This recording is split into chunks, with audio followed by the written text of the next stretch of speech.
जालन्यामध्ये OBC संघटना आक्रमक झाल्यात। रास्ता रोको आंदोलन केलंय। धुळे सोलापूर महामार्ग रोखण्याचा त्यांनी प्रयत्न केलाय।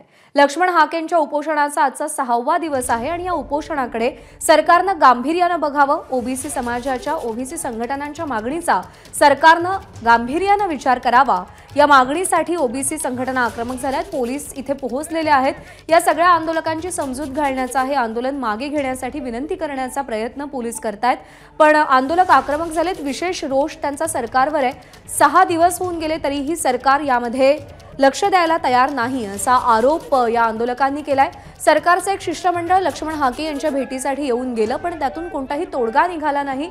लक्ष्मण हाके यांनी आपलं उपोषण मागे घेतलं नाही। ते उपोषणावरती ठाम आहेत आणि सध्या त्यांच्या तब्येतीमध्ये बिघाड व्हायला सुरुवात झाली आहे। आज त्यांनी पाणी प्राशन केलं असलं तरी सुद्धा उपोषण सोडलेलं नाही आणि त्यामुळे ओबीसी संघटना आणि त्यांचे कार्यकर्ते आक्रमक झालेत।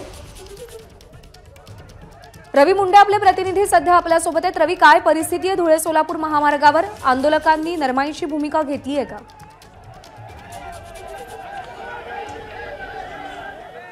प्रज्ञा, खरं तर गेल्या 15 मिनिटांपासून हा धुळे सोलापूर महामार्ग बंद आहे। या आंदोलकांनी आक्रमक पवित्रा घेत अजूनही या ठिकाणी हे बंद सुरू आहे। माझ्या मागे बघत असाल तर पोलिसांचा मोठा फौजफाटा या ठिकाणी तैनात झालेला आहे। राष्ट्रीय महामार्गावरती पोलिसांनी कुठेतरी या ठिकाणी अडवून धरलेला आहे आणि मागे जर बघत असाल तुम्ही तर वाहनांच्या रांगा आहेत। मोठा मुख्य रहदारीचा हा रस्ता आहे आणि या ठिकाणी अवघ्या काही मिनिटांमध्ये वाहनांच्या रांगा लागू शकतात। दुसरीकडे आपण जर बघू शकत असाल तर माझ्या पाठीमागे ही आक्रमक आंदोलक आहेत आणि तो रस्ता त्यांनी अडवून धरलेला आहे। आपण बघत शकत असाल तर धुळे सोलापूर मुख्य राष्ट्रीय महामार्ग आहे आणि या ठिकाणी अशा प्रकारची आंदोलकांची गर्दी आहे आणि माझ्या पाठीमागे वाहनांच्या अक्षरशः रांगा लागलेल्या आहेत। खरं तर लक्ष्मण हाके यांच्या उपोषणाचा आजचा 6वा दिवस आहे। गेल्या 2 दिवसापासून त्यांनी पाणी बंद केलेलं होतं आणि कुठेतरी ही सगळे आंदोलक आज भावनिक झालेले होते आणि आज कुठल्या तरी आंदोलकांची अशीच भावना होती की लक्ष्मण हाके यांनी पाणी घ्यावं आणि त्यांनी लक्ष्मण हाके यांनी त्यांना प्रतिसाद देत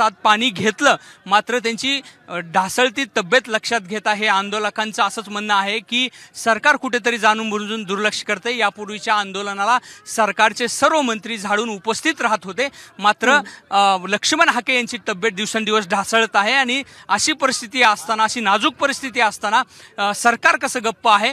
खरं तर सरकारचं शिष्टमंडळ यापूर्वी आलेलं होतं, चर्चा देखील झाली, मात्र त्याचा कुठलाही ठोस उपाय या ठिकाणी झालेला नव्हता आणि हीच भावना या आंदोलकांची आहे। मराठवाड्यातच नव्हे तर महाराष्ट्रातल्या कानाकोपऱ्यातून गेल्या 2 दिवसापासून हजारोंच्या संख्येनं आंदोलक वडीगोद्रीमध्ये दाखल होऊ लागले आणि आज आजूबाजूचे सगळी ग्रामस्थांनी त्यांना लक्ष्मण हाकेंना विनवणी केली आणि त्यांनी आज एक वेळ पाणी देखील घेतलं, मात्र त्यांची ढासळती तब्येत लक्षात घेता हे आंदोलक आक्रमक झाले। या सगळ्याचाच विचार केला तर लक्ष्मण हाके यांची प्रकृती केंद्रस्थानी ठेवून सरकार नेमकी काय पावलं उचलणार हे पाहावं लागेल। सध्या आपण दृश्य पाहतोय धुळे सोलापूर महामार्गावरची आंदोलक आक्रमक झालेत, त्यांनी रास्ता रोको केलाय।